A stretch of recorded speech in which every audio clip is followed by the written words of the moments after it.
साथियों नमस्कार, स्वागत है आप सभी का एक बार फिर से। और आज का जो टॉपिक लेके आए हैं वह है ऊंचाई और दूरी। कक्षा 10 के बच्चों की बड़ी डिमांड थी कि ऊंचाई और दूरी जो है पूरा चैप्टर कंप्लीट करा दिया जाए। तो NCERT मैथमेटिक्स क्लास 10th की जो हाइट एंड डिस्टेंस चैप्टर है हम आज उसको पूरा कवर करने वाले हैं। तो इसको कवर करने से पहले इसके बारे में कुछ बेसिक नोट्स सीखेंगे और इसके बाद हम सीधे चैप्टर शुरू करते हैं। इसमें आपको एक चीज़ सीखनी पड़ेगी, इसका नाम होता है एक क्षैतिज रेखा होता है, इसको सीखना पड़ेगा। क्षैतिज रेखा और एक रेखा होती है इसमें दृष्टि रेखा। क्षैतिज रेखा का अर्थ ये होता है जैसे कोई भी मनुष्य है, तो मतलब ये इस तरीके से कोई मनुष्य है और जब ये व्यक्ति खड़ा है तो ये सामने देखिएगा इस तरीके से। तो ये ज़मीन पे खड़ा होगा, ज़मीन यानी भूमि, भूमि के जो समांतर रेखा खिंचती है इसको हम क्या कहते हैं, ये हमारी होती है क्षैतिज रेखा। क्षैतिज रेखा बोलेंगे। क्लियर है ये बात। इसके बाद फिर आती है एक दृष्टि रेखा, और दृष्टि रेखा का मतलब होता है जैसे कोई ये मनुष्य है किसी वस्तु को देखने लग जाता है। सपोज करिए ये वस्तु कोई यहाँ देखता है वस्तु को, या हो सकता है हवाई जहाज़ या इस तरीके से कोई जा रहा है, ये इसको ऐसे देखने लग जाता है। तो ये भी क्या कहलाएगी, इसकी दृष्टि रेखा कहलाएगी। ठीक है, ये दृष्टि रेखा कहलाएगी। क्लियर है बात। तो इस तरीके से ये क्षैतिज और दृष्टि रेखा हो गई। तो इसके बाद हम सीखेंगे उन्नयन और अवनमन। दो टर्म्स हैं, एक है टर्म्स उन्नयन, तो इसको सीखना है। उन्नयन का अर्थ ये होता है जैसे ये व्यक्ति है इस तरीके से, और ये व्यक्ति की ये तो हो गई इसकी क्षैतिज रेखा, क्षैतिज रेखा बोलेंगे इसको। लेकिन आकाश में कहीं पक्षी उड़ता हुआ जा रहा था ऐसे, सपोज करिए इस तरीके से, तो ये व्यक्ति जब इसको देखने लग जाएगा तो क्षैतिज रेखा और ऊपर जो रेखा जा रही है ये तो क्षैतिज हो गई ये वाली रेखा, तो इसके बीच में एक कोण बनेगा। तो ये टर्म बनेगा हमारा उन्नयन कोण, यानी ऊपर की ओर जो हमारा कोण बनेगा वो हमारा उन्नयन कोण बनेगा। ठीक है, तो इसको हम कहेंगे उन्नयन कोण, उन्नयन कोण। इसके बाद एक टर्म अगला हमने बताया था अवनमन, एक टर्म बताया था अवनमन। तो अवनमन का बेसिकली अर्थ होता है किसी चीज़ को झुकना। ठीक है, तो ये व्यक्ति मान लो किसी टावर पे खड़ा है ऐसे यहाँ पे, और ये टावर ज़मीन पे होगा, ज़मीन पे एक कार जा रही है, तो ये व्यक्ति तो सामने देख रहा होगा, क्योंकि हर व्यक्ति अपनी क्षैतिज रेखा में ही देखता है। मतलब जब वो नॉर्मली खड़ा होता है तो वो सामने देखता है इस तरीके से, और या तो जब वह नज़र को ऊपर उठाता है तो उन्नयन हो जाता है, जब वह नज़र नीचे झुकाता है तो अवनमन हो जाता है। ठीक है ना। अब ये व्यक्ति इस क्षैतिज रेखा में देख रहा होगा, इसके बाद जब इसने अपनी नज़र को नीचे झुकाया, ये कोई कार जा रही थी यहाँ पे, तो इसने अपनी नज़र इतनी नीचे झुकाई है, और जब किसी चीज़ का झुकाव होता है उसको अवनमन कहते हैं, और इसके द्वारा एक कोण बन जाता है। तो ये जो कोण बना है इसको हम कहेंगे अवनमन कोण। अब जितना कोण ये होगा उतना कोण ये हो जाता है, किस वाले रूल से, एकांतर रूल से, क्योंकि ये क्षैतिज रेखा हमारी और ये भूमि आधार, ये दोनों आपस में कैसी बताई थी थोड़ी देर पहले मैंने, समांतर बताई थी। बस ये टर्म्स हैं आपको, एक क्षैतिज रेखा, दृष्टि रेखा, उन्नयन कोण और अवनमन कोण। इतना सीखने के बाद में हम आगे बात करते हैं। तो इतना सीखने के बाद हम अब बेस हमारा क्लियर हो चुका है। इसमें कोई सूत्र वगैरह लगना नहीं है, कोई सूत्र नहीं है सिवाय एक सूत्र के, और एक सूत्र पूरी एक्सरसाइज में लगेगा। और जो सूत्र आप पढ़ चुके हो ट्रिग्नोमेट्री वाले चैप्टर में पढ़ चुके हो ये, और काफ़ी पहले से कई बार आप लोगों ने इसको सीखा भी होगा। इसको लाल और ये कक्का इस तरीके से जानते हैं हम। ठीक है, तो ये वाला टर्म हमारा साइन कहलाएगा, ये कॉस होता है, ये टैन होता है, ये कॉसेक होता है, ये सेक होता है, और ये कॉट होता है। बस ये एक सूत्र लगेगा, इसी सूत्र पे सब चीज़ निर्भर करती है। आगे हम इसमें जहाँ जहाँ पे जैसे जिस तरीके से ज़रूरत आएगी उसको हम यहाँ पे बताएंगे, क्योंकि इसमें एक अपोजिट वाला केस भी समझ लीजिए। साइन का अपोजिट कॉसिक होता है, अपोजिट होता है, ऐसे ही कॉस का सेक होता है, और टैन का अपोजिट कॉट होता है। तो ये सब अपोजिट्स हैं। ये बेस है इसका, और ये बेस निरंतर क्वेश्चन में जहाँ पे यूज़ होगा हम उसी तरीके से आपको बताएंगे। अभी आप नोट करना चाहें तो कर लें, नहीं तो कोई दिक्कत नहीं। आगे बढ़ते हैं। आगे बढ़ने से पहले जो हम सवाल करने जा रहे हैं, सवाल करने से पहले हमें टेबल के बारे में जानकारी होना ज़रूरी है। टेबल एक्चुअली क्या है कि जो 6 अनुपात होते हैं त्रिकोणमिति में, तो त्रिकोणमिति के 6 अनुपात कोणों के साथ में एक विशेष संबंध बनाते हैं। जैसे साइन है, वो साइन जो है, एक ट्रायंगल बना के आपको समझा देते हैं ये बात जो मैं बोलना चाह रहा हूँ। यहाँ पे ये 90 डिग्री होता है और इसका नाम A, इसका नाम B, इसका नाम C, ऐसे इस तरीके से है। इसके 90 के ठीक सामने वाली भुजा को हम हमेशा कर्ण कहते हैं, सदैव कर्ण कहते हैं। एक कोण आपको सदैव क्वेश्चन में दिया जाएगा, जब भी क्वेश्चन आएगा उसमें बताया जाएगा, तो आप कोण एक याद रखिए, इसको हम थीटा कहते हैं। थीटा जब जो भी कोण दिया होगा उसके सामने वाली भुजा सदैव लंब कहलाएगी, और जो बच जाता है उसको हम कहते हैं आधार।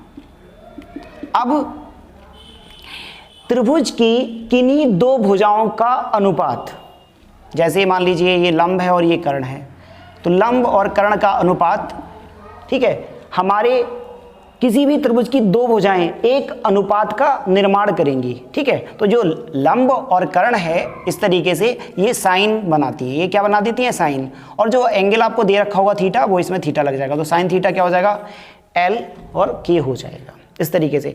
तो इस तरीके से ये दो वाली भुजाएं भी किसी एक अनुपात का निर्माण करेंगी, ये वाली भुजाएं किसी एक अनुपात का निर्माण करेंगी। तो इस तरीके से तो तीन भुजाएं एक बार तो सीधे तरीके से, जैसे L K, ये तो सीधा हो गया, इसका अपोजिट हो जाएगा क्या, K/L, ठीक है।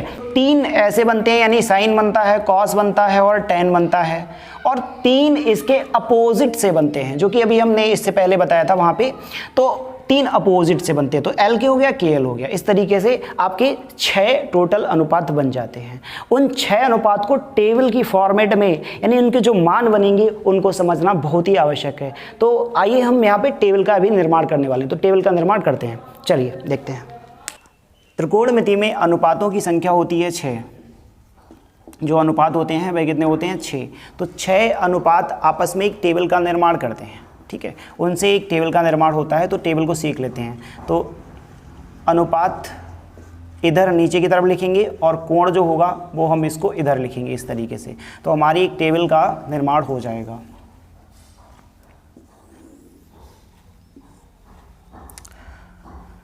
पहला अनुपात है हमारा साइन, दूसरा कॉस, फिर टेन, फिर कॉसिक, फिर सेक और लास्ट है कॉट।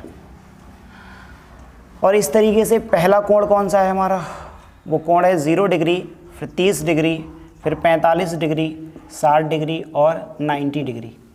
इस तरीके से हम इनका मान पहले सीख लेते हैं। आपको अगर याद है मान तो अच्छी बात है, अगर नहीं याद है तो आप सीख लीजिए। इसको टेबल बनाना हम सिखा रहे हैं यहाँ पे। तो कैसे बनाते हैं, तो 0 डिग्री है यहाँ पे 0 लिख लीजिए, फिर 1, फिर ऐसी 2, फिर 3 और ये 4।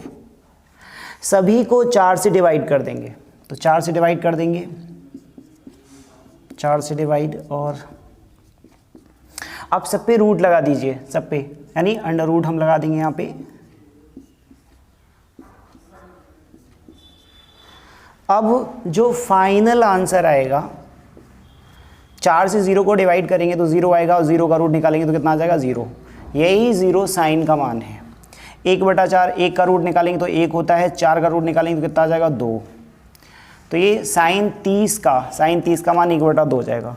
2 से ये कट जाएगा दूनी पे, तो 1 का रूट निकालेंगे 1, 2 रूट से बाहर नहीं हो सकता, इसलिए cos 45 1/√2 हो जाता है।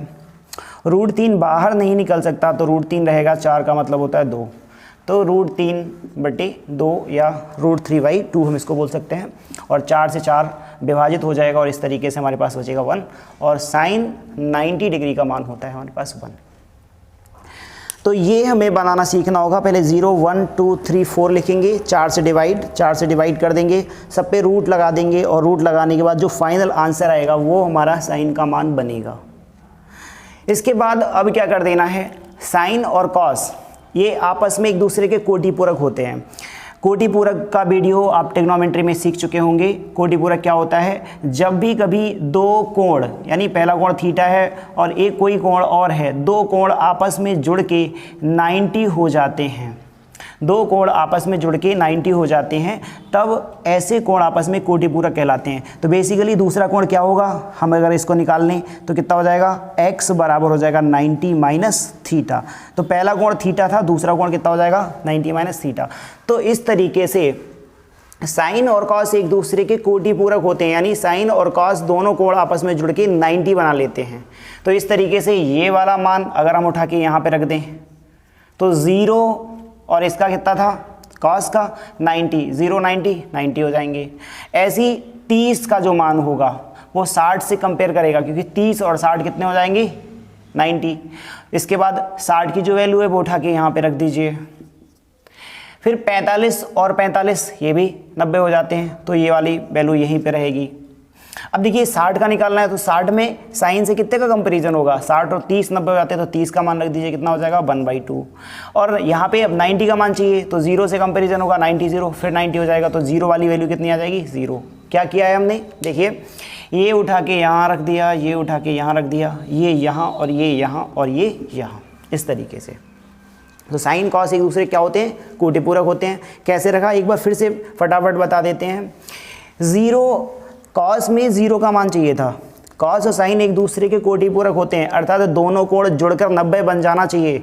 अब हमें 0 का मान निकालना है और हमें चाहिए कितना होगा 90 बनाना है, तो 0 डिग्री है 90, तो 90 में जो साइन का मान होगा वही हमारा कॉस का मान होगा। ऐसे ही 30 का मान निकालना है, कॉस 30 का मान निकालना है, तो 30 है हमारे पास, चाहिए 90, तो जो 60 का मान होगा, 60 का मान कितना √3/2, वही हमारा कॉस 30 का मान होगा। इस तरीके से ये दोनों एक दूसरे के कोटि पूरक होते हैं। अगर ये समझ में नहीं आया तो आपको क्या कर देना है, साइन का मान आपने बनाना सीख लिया है, 1 उठा के यहाँ रख दीजिए, ये उठा के यहाँ रख दीजिए, ये यहाँ और ये यहाँ कर दीजिए। इस तरीके से आपका कॉस का मान हो गया। tan कैसे बनता है, जब हम साइन को कॉस से डिवाइड कर देते हैं, साइन को कॉस से डिवाइड कर देते हैं तो क्या बन जाता है, तो हमारे पास tan बन जाता है। और इस तरीके से साइन ऊपर लिखा है, कॉस नीचे लिखा, अब नीचे से ऊपर वाले को डिवाइड कर देना है। 1 से 0 को डिवाइड करेंगे क्या आ जाएगा 0। अगर हम डिवाइड करें तो इस तरीके से लगा सकते हैं, यहाँ पे समझने के लिए ऐसे लगा सकते हैं। और देखिए ये नीचे वाले से ये कट जाएगा तो 1/√3 हो जाएगा, कितना आ जाएगा 1/√3। इससे ये पूरा कट जाएगा तो क्या बचेगा, केवल 1 बचेगा। नीचे वाले 2 से ये 2 कट जाएंगे तो क्या बचेगा √3/1। 1 लिखें या ना लिखें, 0 से जब किसी को डिवाइड करते हैं तो वो सदैव क्या होता है, अपरिभाषित बन जाता है। क्या बन जाता है, अपरिभाषित बन जाता है, अपरिभाषित बन जाता है। और अब इसको इन्फिनाइट करके भी लिख सकते हैं, तो ये हमारा इन्फिनाइट आ जाता है, उसको हम परिभाषित नहीं कर सकते। ठीक है, ये समझने के लिए बनाया था, ये हटा देंगे, या फिर ऐसे लाइन खींच दो पूरा। तो हमारे कितने मान आ गए, साइन कॉस tan 3 के मान आ गए। अब पिछले चैप्टर में यानी ट्रिग्नोमेट्री में ये बताया गया है, साइन कॉस tan के मान जब आपको पता लग जाएं तो नीचे वाले मान क्या होते हैं, एक दूसरे के अपोजिट होते हैं। अब देखिए साइन का अपोजिट क्या हो जाएगा, कॉसिक, तो 0 का अपोजिट क्या हो जाएगा, इन्फिनाइट। ठीक है, जिस प्रकार साइन को कॉस से डिवाइड करेंगे तो tan बन जाता है, उसी प्रकार हम 0 को किसी भी संख्या मीन्स पूर्णांक से डिवाइड करेंगे तो आंसर आ जाएगा 0। ठीक है, इसके बाद अगली स्थिति के बारे में बात करते हैं। अगर हम किसी भी संख्या को, कोई भी संख्या यानी पूर्णांक हमने लिख दिया ऊपर, और 0 से डिवाइड करेंगे तो याद रखेंगे वो इन्फिनाइट बन जाएगा। यानी 0 से डिवाइड करेंगे तो वो इन्फिनाइट बन जाएगा, 0 को डिवाइड करेंगे तो क्या बन जाएगा, 0 ही रहेगा। ठीक है, तो यहाँ पे देखिए क्या हो रहा है, साइन का उल्टा यानी 0 का उल्टा क्या हो जाएगा, इन्फिनाइट। तो हमने ये भाग का बता दिया, अब यहाँ पे उल्टा क्या केस समझ लीजिए, मतलब अगर हम 0 को उल्टा कर दें तो ये इन्फिनाइट बन जाता है, अगर हम इन्फिनाइट को उल्टा कर देंगे तो क्या बन जाता है, 0 बन जाता है। ये कुछ छोटे छोटे रूल्स हैं, इनको आपको पता होना चाहिए। कैसे बना है ये भी समझ लेते हैं। 0 हमारे पास लिखा हुआ है, क्या हम इसको 0/1 लिख सकते हैं, लिख सकते हैं। तो जब हमें इसको क्या करना है, उल्टा करना है, तो उल्टा करने का मतलब 0/1 है तो क्या हो जाएगा, 1/0 हो जाएगा। अब देखिए 0 से किसी को भाग करेंगे क्या बन जाएगा, इन्फिनाइट। तो यहाँ 0 से भाग हो रही क्या बन जाएगा, इन्फिनाइट। मीन्स 0 क्या होता है, उल्टा कर देने पे यानी रिवर्स कर देने पे क्या बन जाता है, इन्फिनाइट बन जाता है। क्लियर हो गई बात। इसी प्रकार इन्फिनाइट को क्या कर देंगे, उल्टा कर देंगे, तो ये हमारे पास क्या लिखा हुआ है, इन्फिनाइट। ठीक है, तो इन्फिनाइट का मतलब क्या हुआ, उल्टा कर देंगे। इनफाइनाइट का मतलब क्या है? इनफाइनाइट का मतलब क्या, हम 1/0 लिख सकते हैं, इसको लिख सकते हैं। अब हमें क्या कर देना है, इसको उल्टा कर देना है। उल्टा करना मीन्स क्या हो सकता है, 0/1, और जब आप किसी संख्या से 0 को भाग करते हैं क्या बन जाता है, 0 बन जाता है। इस प्रकार इनफाइनाइट रिवर्स करने पे क्या हो जाता है, 0 हो जाता है। तो ये दोनों रूल्स आपको बिल्कुल अपने दिमाग में, माइंड में रखने हैं। अगर आप ट्रिग्नोमेट्री सीख रहे हैं तो बेसिक चीज़ ये बिल्कुल पता होना चाहिए। कोटिपूरक पिछले में सिखा रखा है, माने डायरेक्टली अगर आप कोटिपूरक लिखना चाहें तो क्या लिख सकते हैं, पहला कोटिपूरक अगर थीटा है तो दूसरा ऑटोमेटिक कितना हो जाएगा, 90 माइनस थीटा हो जाएगा। क्यों, हमने बताया क्यों, क्योंकि पहला कोण और दूसरा कोण, कोई भी कोण होगा, जुड़ के 90 बनते हैं, ठीक है। तो दूसरा कोण अगर हम x मान लें तो x का मान अपने आप से निकल गया था। अभी कैसे निकाला था, 90 माइनस थीटा से निकाला था। तो ये कुछ बेसिक टर्म्स हैं जो यूज होते हैं यहाँ पे इस टेबल को बनाने में। तो टेबल बनाने में बिल्कुल समय नहीं गंवाते हैं, फटाफट करते हैं। तो 0 का अपोजिट कर देना, क्या हो जाएगा, इनफाइनाइट। 1/2 का 2 हो जाएगा, इसका क्या हो जाएगा, √2 हो जाएगा। इसका अपोजिट करेंगे तो 2/√3 हो जाएगा। 1 का 1 ही रहेगा। अब इसका अपोजिट 1 का 1 रहता है, इसका अपोजिट 2/√3 हो जाएगा। √3/1 √2/1 हो जाएगा। 1 लिखो या ना लिखो कोई फ़र्क नहीं पड़ता है। 1/2 का कितना हो जाएगा, 2 हो जाएगा। 0 का उल्टा लिखना है, अभी बताया था, 0 का उल्टा तो क्या हो जाएगा, इनफाइनाइट हो जाएगा, ठीक है। और इस तरीके से लास्ट में क्या बचता है, कॉट बचता है। कॉट किसका उल्टा होता है, tan का, ठीक है। tan और कॉट एक दूसरे के उल्टे होते हैं इस रूल से। साइन कॉसिक का उल्टा, कॉस सेक का उल्टा, tan कॉट का उल्टा, ठीक है। ये सब है, वीडियो पुराना उपलब्ध है, आप उस वीडियो में देख सकते हैं। तो कॉट tan का उल्टा, तो 0 का उल्टा कर देंगे, क्या हो जाएगा, इनफाइनाइट। ये हो जाएगा √3 और ये हो जाएगा 1 का 1 और √3/1 का 1/√3 और ये इनफाइनाइट का उल्टा 0। तो इस तरीके से हमारी पूरी टेबल तैयार है। टेबल आपके सामने ये क्लियर है। तो इसको आप एक बार देख लें, स्क्रीनशॉट ले लें या पढ़ रखी है तो ठीक है, अच्छी बात है। इसको आपको लर्न कर लेना है बिल्कुल। जब आप लर्न कर लेंगे तभी वो सवाल निकलेगा वहाँ पे। चलिए अब सीधे सवाल पे आ जाते हैं। तो चलिए सवाल को करते हैं। एक सर्कस का कलाकार 20 मीटर लंबी डोर पर चढ़ रहा है जो अच्छी तरह से तनी हुई है और भूमि पर लगे खंभे। तो भूमि पर एक खंभा लगा लेते हैं, ये हमारी भूमि रही और इस पर हमने लगा दिया खंभा। तो खंभा हमारा कुछ नाम रख लेते हैं, खंभे का नाम हो गया AB, ऐसे नाम रख लिया, ठीक है। कह रहा है यदि भूमि के स्तर के साथ डोर बनाया गया कोण 30 हो, यानी भूमि पर से खंभे का कोण बन रहा है वो कितना है, 30 है, ठीक है। तो इस तरीके से भूमि पे कोई एक स्तर होगा, कोई बिंदु होगा और वो खंभे के साथ में ऐसे बांध दी गई है, खंभे के शिखर से ऐसे बांध दी गई है और इस तरीके से खंभे के शिखर से हमने डोर को बांध दिया है, बनाया गया कोण 30 बन रहा है। तो 30 बन रहा है कोण, हम 30 बना दे रहे हैं। कह रहा खंभे की ऊंचाई ज्ञात कीजिए, तो खंभे की ऊंचाई क्या मान लेंगे हम, हाइट h मान लेंगे। और कह रहा 20 मीटर लंबी जो है डोर है, तो डोर की लंबाई 20 मीटर है। इसमें ट्रिग्नोमेट्री में यानी ऊंचाई दूरी में उसके सेक्शन में आपको क्या ध्यान रखना है, कोई सूत्र नहीं लगेगा इसमें। और क्या आधार क्या मानेंगे, यानी बेस क्या मानेंगे सवाल निकालने के लिए, तो आपको ये ध्यान रखना है क्या पता है और क्या निकालना है। तो ये निकालना है और ये पता है, ठीक है। तो इसका बेस हम पहले ही सिखा चुके हैं, एक बार फिर से बता देते हैं। अगर कोई ट्रायंगल है, ट्रायंगल ABC, और ये समकोण यानी 90 डिग्री है, राइट एंगल बन रहा है, तो राइट एंगल के जो सामने जो भुजा होगी, जो साइड होगी, वो साइड हमेशा कर्ण कहलाएगी। इसके बाद जो भी कोण हमें ज्ञात होगा, जैसे कि वहाँ पे हमें कोण ज्ञात है 30 डिग्री, ऐसे इसी प्रकार कोई कोण होगा वो थीटा मान लेते हैं और थीटा के सामने वाली भुजा सदैव लंब कहलाएगी और जो शेष भुजा बचेगी वो हमारी आधार कहलाएगी, ठीक है। इसको हम ऐसे आपको ध्यान रखना है। 90 डिग्री होगा उसके सामने की भुजा सदैव कर्ण कहलाएगी, जो कोण दे दिया जाएगा आपको वो लंब कहलाएगी, उसके सामने की भुजा, और शेष भुजा आधार कहलाएगी। तो इस प्रकार हमारा खंभा ज़मीन से 90 डिग्री का कोण बना रहा होगा और ये जो भुजा है वो कर्ण कहलाएगी। और इसके बाद ये कोण दे रखा है हमको क्वेश्चन में, तो इसके सामने की भुजा जो है वो क्या कहलाएगी, लंब कहलाएगी, और जो बची हुई भुजा है वो हम क्या मान लेंगे, उसको आधार मान लेंगे। और इस तरीके से हम देख रहे हैं कि क्या पता है और क्या निकालना। तो हमको 20 पता है यानी कर्ण पता है और क्या निकालना है, लंब निकालना है। तो सूत्र इसमें कोई लगता नहीं है, सिर्फ एक सूत्र लगता है, बस वही सूत्र जो कि पहले पढ़ चुके हैं, साइन, कॉस और टैन लाल और कक्का लिख देंगे यहाँ पे, ये हो जाएगा कॉसिक, सेक और ये कॉट। बस ये सूत्र लगेगा, एक इकलौता सूत्र पूरी ट्रिग्नोमेट्री में।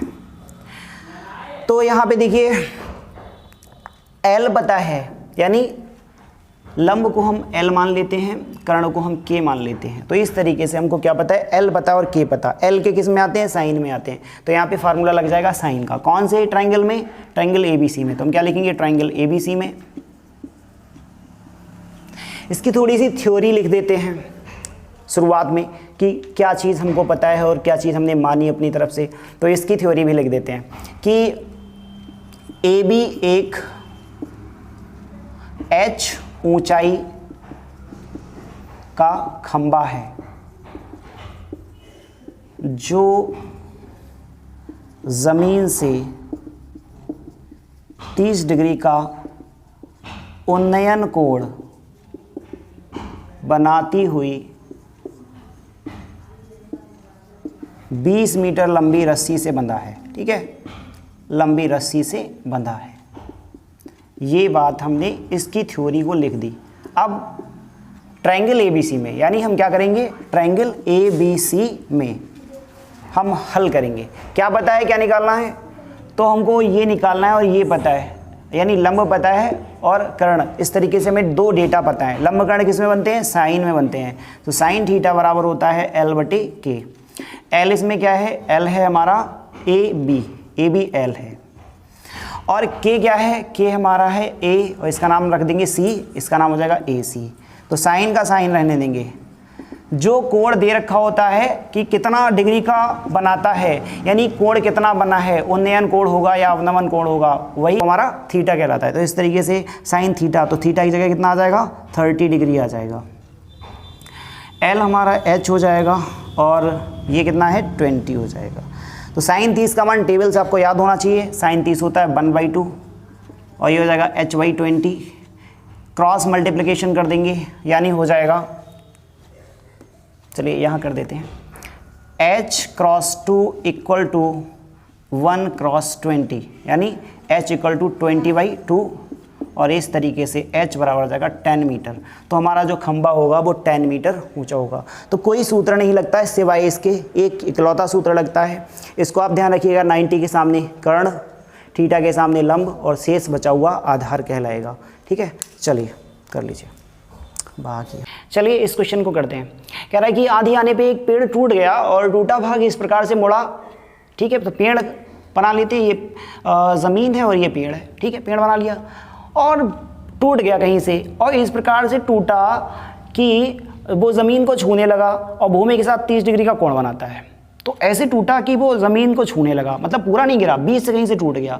तो मान लेते पेड़ हमारा ऐसे था, इस तरीके से मान लो पेड़ था हमारा ए बी, ऐसे था, यहाँ कहीं सी से टूट गया। तो ऊपर तो रहा नहीं, हम इसको डैश डैश डैश बस दिखावा कर देते हैं इसके साथ में, और ये यहाँ ज़मीन को आके छूने लगा, और ज़मीन से कितना कोण बनाता है, 30 डिग्री कोण बनाता है। फिर कह रहा पेड़ के पाद बिंदु का मतलब होता है जड़, तो पेड़ की ये रही जड़, शिखर की दूरी, शिखर ये रहा, दूरी 8 मीटर है, तो यहाँ से यहाँ तक की दूरी हो गई 8 मीटर।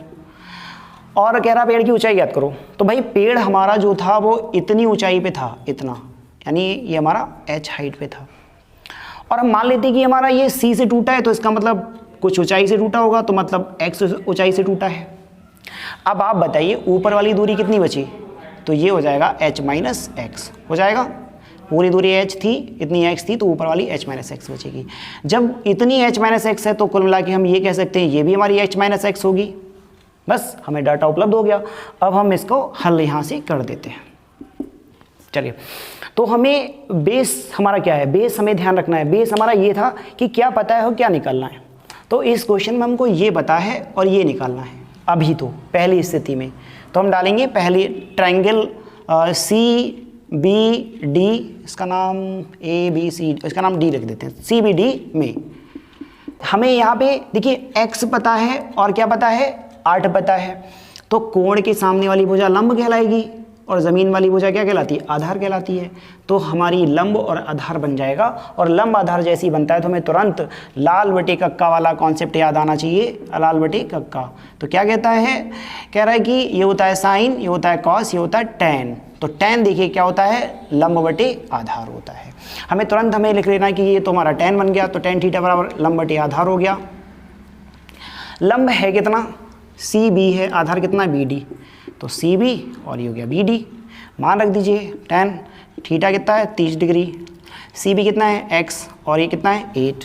tan 30 होता है 1/√3 और ये हो जाएगा x/8। क्रॉस मल्टीप्लिकेशन कर देंगे तो root into x equal to हो जाएगा 8, x बराबर हो जाएगा 8/√3। ठीक है, ये हमारा x आ गया। लेकिन हमें x थोड़ी चाहिए था, हमें चाहिए टोटल ऊंचाई, और टोटल ऊंचाई हमारी इसमें आ रही है, इस वाली भुजा में आ रही है, देखो ये आ रहा है h। तो अब हमें x भी पता चल गई, यानी ये भुजा भी पता चल गई, पहले सिर्फ इतना ही पता था। तो आप चाहे इन दोनों का यूज़ कर लो तब भी आंसर आ जाएगा, अब चाहे इन दोनों का यूज़ कर लो। तो ये एक्चुअली क्या है, लंब, ये क्या है कर्ण, तो लंब कर्ण में साइन बन जाएगा। तो फिर से अगेन हम इसी त्रिभुज में लगा देंगे, त्रिभुज CBD में हम दोबारा से लगाएंगे, दूसरी स्थिति में लगा देंगे, ये वाला स्थिति दूसरी है। क्या कह रहा है, साइन बन जाएगा हमारे पास, साइन थीटा, तो लंब बटे कर्ण हो जाता है। लंब हमारा वही CB रहेगा और कर्ण कितना हो जाएगा, CD हो जाएगा। तो साइन थीटा कितना था, थीटा हमको पता झुकाव 30 डिग्री है। CB कितना है, CB है x और CD कितना है, CD हमारा है h-x, ये हो गया। तो साइन 30 होता है 1/2 और x का मान हमको पता है 8/√3, तो यहाँ हो जाएगा 8/√3, ये तो ये हो गया। h-x तो h-8/√3, तो क्रॉस मल्टीप्लिकेशन कर देंगे।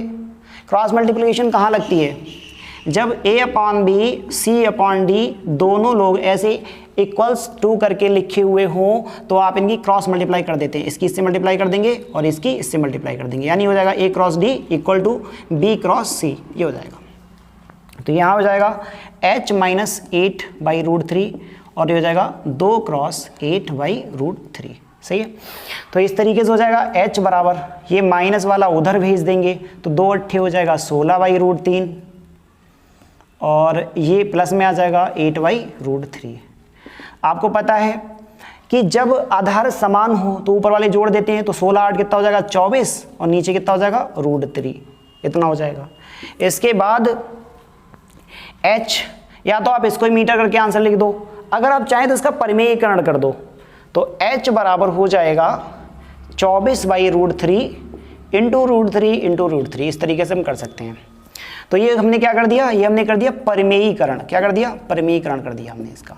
तो h बराबर हो जाएगा 24√3 और √3 कितना हो जाएगा 3, 3 अट्ठे 24, h बराबर हो जाएगा 8√3 मीटर। ये हमारा फाइनल आंसर हो गया। चलिए इसको नोट कर लीजिए, नेक्स्ट क्वेश्चन करते हैं।